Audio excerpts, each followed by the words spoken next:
اصحى لا يغفلونا. تقول ايه يا عم ماضو؟ بقول لك اصحى لا يغفلونا. في لعبه كده بتتلعب بين الاهلي وكهربا واحنا رايحين معاها وشاربين الطعم، لكن اللي اقوله لك دلوقتي ده هو اللي هيحصل بالكربون. وركز معايا قوي في الفيديو ده عشان الكلام اللي اقوله لك حالا مهم.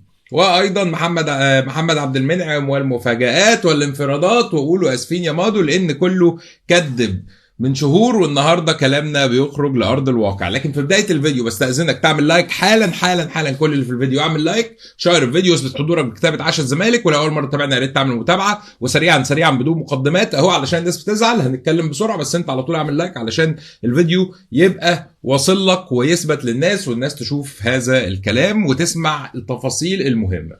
الاهلي احسن فريق مش في مصر ومش في افريقيا ومش في الوطن العربي، في العالم بيعرف يلعب بالناس. يعني ايه يلعب بالناس؟ يعني يخرج لك ان كهربا متخانق مع كولر، بعد كده كولر يطلع يقول اصلي كهربا الاول، معلش نرجع كده خطوه كهربا مش هلعب عشان رايح فرح اختي، ماشي.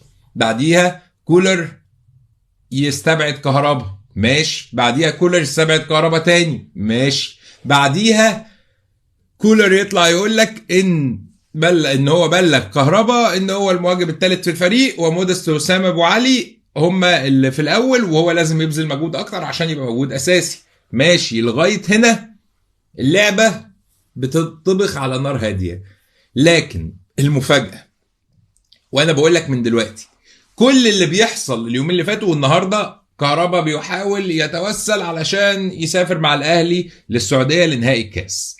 كل اللي بيحصل ما هو إلا شوية كلام، وكهربا هتلاقيه مع الأهلي في الكاس، وكهربا هتلاقيه في السعودية مع الأهلي، وكهربا هتلاقيه جاهز لمواجهة الأهلي، وكهربا هيبقى فنت وفورمة وفي أحسن حالاته البدنية والذهنية والنفسية والرياضية والفنية في لقاء الزمالك في نهائي الكاس. الأهلي بيلعبها حلو، وانا بقول لهم برافو، وانا بحب اللعبه الحلوه، وبقول الحق لما بتبقى اللعبه حلوه لازم اطلع اقول لك ان اللعبه حلوه. فاللعبه حلوه قوي قوي من الاهلي وكهربا، علشان حضرتك تلاقي فجاه كده كهربا متواجد في الكاس، سواء بقى اساسي سواء احتياطي، لكن هتشوف كهربا في حاله. وانا بقول لك سابق الزمن يا عم، تعالى كده على عم بابا المجال واسمع منه الكلمتين دول. هل تتوقع ان كهربا بالفلوس اللي مدفوعه، بالضجة الإعلامية، بالحاجات اللي حاصلة دي، بحظه العالي علينا في الزمالك، حظه بص رزق واسع قوي قدام الزمالك، هل تتوقع ان كهربا بعد كل ده الأهلي هيستبعده في لقاء الكاس؟ هل تتوقع كولر هيستبعده؟ ده شحن، لان كهربا لعيب من اللعيبه اللي بتيجي بالضغط. زي كده عندنا في الزمالك كان مصطفى محمد، كل لما الناس بتهاجمه يتألق، كل لما الناس تقول له انت يروح نازل، كل ما كان احمد بلال يقول له انت ما بتعرفش وانت مش مهاجم وانت يروح نازل مدغدغ الدنيا. ده اللي بيحصل دلوقتي مع كهربا، وقد اعذر من انذر. ويا ريت التنبيه ده يوصل للكل، يا ريت كل الناس ما تزطش وما تعيش وما تروحش مع القصه، علشان انا بقول لك التيتا والخلاصه. ومن الاخر بستأذن بقى كل اللي في الفيديو حالا يعمل لايك، احنا 600 ولا حاجه، كل ال 600 اللي في اللايف دول عايزين 600 لايك حالا علشان، وعايز رايك كمان، هاخد تعليقاتكم في النهايه، لكن عايز راي حضرتك في اللي بقوله. انت شايف ان الخناقه دي حقيقيه وكهربا هيتم استبعاده، ولا شايف ان كهربا هيبقى جاهز وهتلاقيه جاي وفورمه وفت وبيتدرب؟ انا شايف السيناريو التاني من كهربا، كل اللي بيحصل ده ما هو الا تحفيز لكهربا، شد الكهربا علشان ينزل ياكل النجيله، علشان كهربا كده بنسبة كبيرة الموسم ده هيطلع في نهايته إعارة. ليه إعارة؟ علشان الفلوس طبعا بتاع كهربا دلوقتي على فكرة يا جماعة بيلعب في الأهلي ببلاش يعتبر، تمام، علشان الموضوع بتاع الغرامة. طيب نخش في الموضوع الثاني وهو محمد عبد المنعم والمفاجأة. قولوا اسفين يا ماضي، والله اللي كدبوني يقولوا اسفين. من كام شهر طلعت لحضراتكم قلت لحضراتكم محمد عبد المنعم مضى مع شركة تسويق في أوروبا علشان تخليه يحترف، والناس قالوا لي انت بتقول اي كلام، وانفردت. وبعد كده خبر خرج للناس محدش قال اسف. قلت لكم محمد عبد المنعم متارجت في الدوري الفرنسي، محدش قال اسف. قلت ما يقول اي كلام وبيهبد، قلت مفيش مشكله، متعود على ده طول عمري. انا برضو كده من الناس اللي بتشتغل بالضغط، كل ما تضغطني هتلاقيني بطلع لك احسن.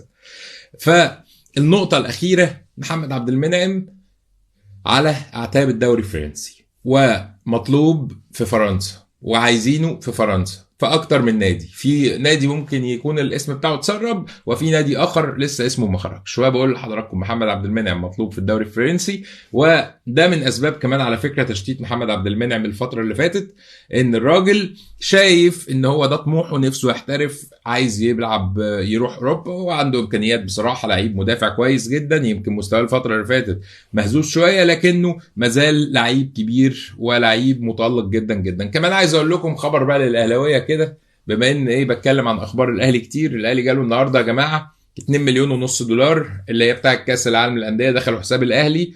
المفروض دخلوا النهارده كده بقى الساعه 1:30 2. الكلام ده انفراد لحضراتكم، محدش لسه قاله في اي حته. الفلوس بتاعت الاهلي بص حاجه، الدنيا هناك ما شاء الله حلاوه، تبقى كده تلاقي داخل لك شنطه فلوس والصوت شغال، اللي عمال تكتب لي الصوت مش شغال. فده اللي بيحصل. طيب عندنا كمان حاجه مهمه جدا جدا في نادي الزمالك ولازم اتكلم عليها، وهي الراجل الشيك، الراجل النظيف، الراجل اللي غير الصوره الذهنيه لنادي الزمالك عند الناس. نادي الزمالك من فتره كنا بنسمع، والله يا جماعه بجد والله احنا كنا اصلنا راجل مقدم محتوى رياضي فبتكلم عن الاحداث الرياضيه. كان في يوم من الايام كده صاحي من النوم لقيت القصه اللايف بتاعي النهارده عن بجمع اخباري، ببقى محضر حاجات من اليوم اللي قبلها بتاع، فصاحي من النوم بجهز نفسي لقيت الموضوع بتاع النهارده اللي هنتكلم فيه ركنه عربيه في نادي الزمالك. ده اللي كان حصل في نادي الزمالك. انتوا فاهمين احنا كنا فين؟ فاهمين النادي كان في اللالا لاند ازاي؟ واشكال بقى ما يعلم بيها الا ربنا بقى، وهوبا وهيب وهيب وكلام وحاجات يعني. فده كانت الصوره الذهنيه لنادي الزمالك.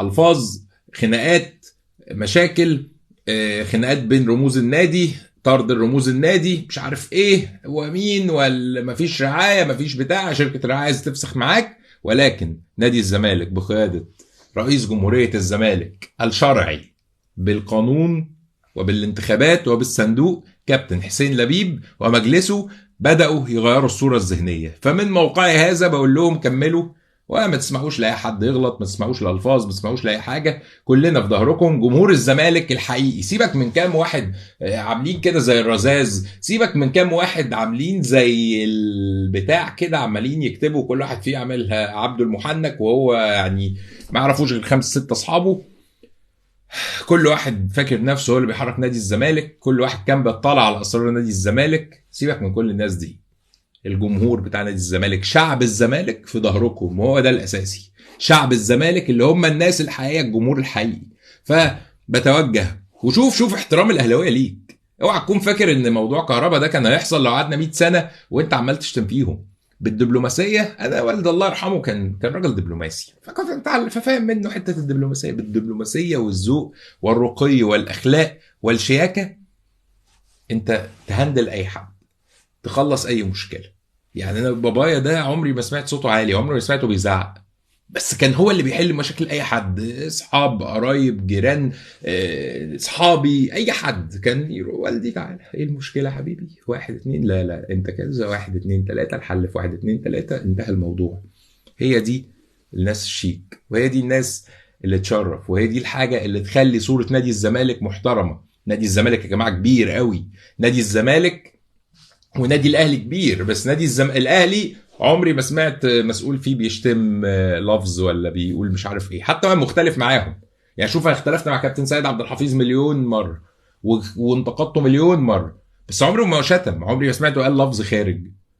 فدايما وانت بتاخد حقك من اي حد او عايز تتخانق مع اي حد، تتخانق معاه بشياكه، هتتلفظ هتضيع حقك حتى لو انت صح، حتى لو انت صح. فعلشان كده الناس دي يستحقوا الدعم، يستحقوا التقدير، يستحقوا الثناء لما فعلوه في نادي الزمالك من انجازات في كام يوم، 120 يوم. شوف امبارح كابتن حسين لبيب استعرض حاجات قد ايه. فلازم طبعا كلنا كزملكاويه وكمقدمين رياضه واهلاويه وزملكاويه ومن كل حته نكون بندعم الناس دي. الموضوع والله ولا مستني مصلحه من حد ولا ناقص حاجه من حد، ولا عندي يعني ما عنديش مصلحه، ما فيهمش حد انتيمي والله يا جماعه، يعني ما فيهمش حد على علاقه شخصيه، بس الموضوع كله ان الناس شغاله صح فلازم ندعي لهم ولازم ندعمهم ولازم نقف في ظهرهم ولازم ما نسمحش لحد ان هو كل شويه يشككك فيهم، وانبذوا الناس دي خلاص من المشهد. خلاص خرج الفتنه وخرج التلفظ وخرج الكلام ده من المشهد. احنا ناس محترمه في دوله محترمه، متربيين، اخلاقنا وديننا واصولنا وقرايبنا واصحابنا عمرنا ما بنشوف حد بيشتم حد في الملأ كده. ف خلاص كفايه صفحه واتقلبت. خلينا في الشياكه والنظافه، واللي مش عاجبه الشياكه والنظافه يعني احب اقول له بقى ايه، اشرب من اي كوبايه عشان برضه هو محترم. دمتم في امان الله ورعايته. اوعى تنسى تعمل لايك للفيديو وتشير الفيديو في كل مكان. اثبت حضورك بعشا الزمالك، ولو اهلاوي فاهلا وسهلا بيك. خليني اخد شويه من تعليقاتكم. ماشي، عاش الزمالك، عاش الزمالك حبيبي والله يا استاذ المحترم مادو. عاش الزمالك حبيبي يا عمرو، تسلم يا حبيبي. مادو صوت الزمالك الاول، الف شكر لحضرتك يا محمود. مادو نجم الاعلام، ربنا يخليك يا احمد يا علي. ماشي، احمد محمد احلى مادو في الدنيا وعاش الزمالك. احلى مادو وعاش الزمالك مش في الدنيا بقى. شكرا يا احمد يا احمد، ربنا يخليك. عاش الزمالك. احمد سامح، عاش الزمالك حبيبي يا مادو بابا، يا بابا المجال. شكرا يا استاذ حسين الرشيدي. اشرف بن شرقي الزمالك، اشرف بن شركه الزمالك، معرفش محمود الفضل انت بتقول ايه. ماشي هنشوف. 3-1 للزمالك ان شاء الله خير ان شاء الله. عاش الزمالك وعاش مادو الجميل، الف شكر يا ابو عبد الرحمن. عاش الزمالك. ممدوح سليمان، تحياتي ليك. حماده الكاب ومنور الدنيا كلها، والله بحبك حبيبي، ربنا يخليك. في نهايه الفيديو بطلب من كل يتفرج يعمل لايك للفيديو، اوعى تنسى تعمل متابعه، فعل زر الجرس على اليوتيوب، وهنا حط صفحتي المفضله. يومكم طيب وجميل وناجح، ونلتقي تاني النهارده ان شاء الله باذن الله. سلام عليكم ورحمه الله وبركاته.